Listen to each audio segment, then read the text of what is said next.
আজকের টকশোতে প্রধান আলোচনার বিষয় ছিল তেলের সংকট ও হামের প্রাদুর্ভাব।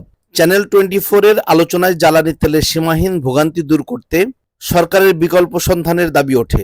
অন্যদিকে বিবিসি প্রবাহে প্রাধান্য পায় ইরান যুক্তরাষ্ট্রের যুদ্ধবিরতি এবং শাপলা চত্বরের মামলার নতুন মোড়। স্বাধীনতা পদক ও টাইম ম্যাগাজিনে তারেক রহমানের অন্তর্ভুক্তি নিয়ে উত্তাপ ছিল সংসদ ও রাজপথ।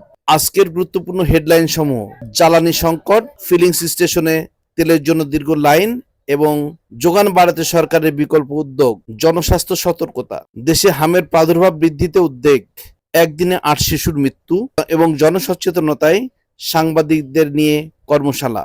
প্রধানমন্ত্রী কর্তৃক ১৫ জন বিশিষ্ট ব্যক্তি ও ৫ প্রতিষ্ঠানকে স্বাধীনতা পুরস্কার ২০২৬ প্রদান। রাজনীতি ও কূটনীতি। টাইম ম্যাগাজিনের ১০০ প্রভাবশালীর তালিকায় তারেক রহমান এবং ইরান যুক্তরাষ্ট্রের মধ্যে যুদ্ধবিরতি নিয়ে আলোচনা।